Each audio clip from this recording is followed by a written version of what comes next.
एक राजा ने कैदी को आज़ाद होने के लिए एक मौका दिया। राजा ने एक नॉन ट्रांसपेरेंट जार में 2 मार्बल्स को रखा और राजा ने कैदी से कहा कि इस जार में 2 मार्बल्स हैं जिनमें एक ब्लैक है और दूसरी ब्लू है। अगर तुमने जार में से ब्लू मार्बल निकाला तो तुम्हें आज़ाद कर दिया जाएगा, और अगर तुमने ब्लैक मार्बल निकाला तो तुम हमेशा के लिए बंदी बने रहोगे, और मार्बल निकालने के बाद तुम्हें कुछ भी नहीं बोलना। राजा बहुत ही निर्दयी था। उसने जार में दोनों ही ब्लैक मार्बल्स रख दिए। अब कैदी कैसे आज़ाद होगा?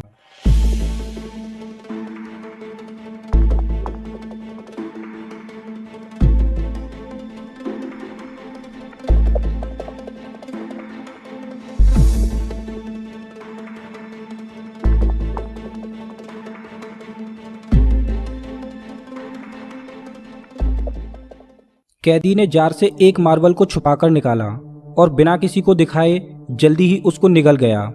अब जार में केवल ब्लैक मार्बल ही था, तो सबको लगा कि कैदी ने ब्लू मार्बल को ही उठाया होगा।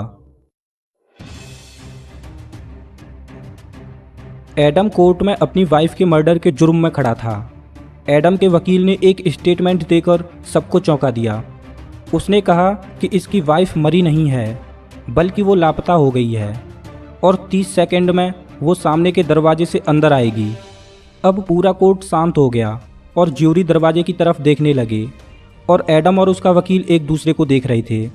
कुछ मिनट बाद वकील ने ज्यूरी से कहा कि अगर आप श्योर होते कि एडम ने ही अपनी वाइफ का मर्डर किया है तो आप दरवाजे की तरफ नहीं देखते। ज्यूरी मेंबर्स ने आपस में कुछ बातें की और एडम को दोषी साबित कर दिया, लेकिन कैसे?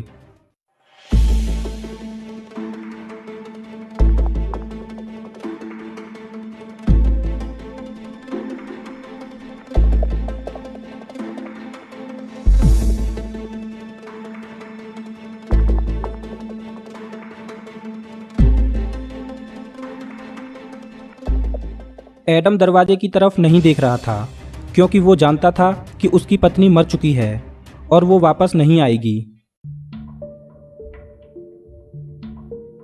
एक दिन एक लोकल प्राइमरी स्कूल को एक अधिकारी चेक करने आया कि स्कूल के टीचर सही तरह से परफॉर्म कर रहे हैं या नहीं। वो अधिकारी एक टीचर से बहुत ज़्यादा इम्प्रेस हुआ।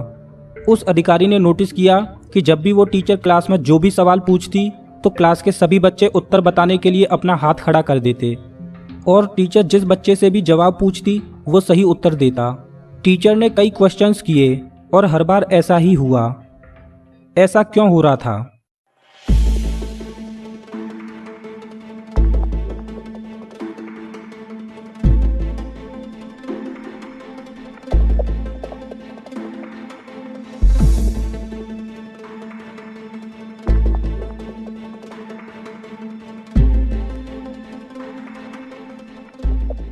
बच्चों को पहले ही बताया गया था कि चाहे आपको सवाल का जवाब आता हो या नहीं, लेकिन क्वेश्चन पूछने पर सबको अपना हाथ खड़ा करना होगा, और अगर आपको जवाब आता है तो आप राइट हैंड उठाओगे और जवाब नहीं आता तो लेफ्ट हैंड उठाओगे।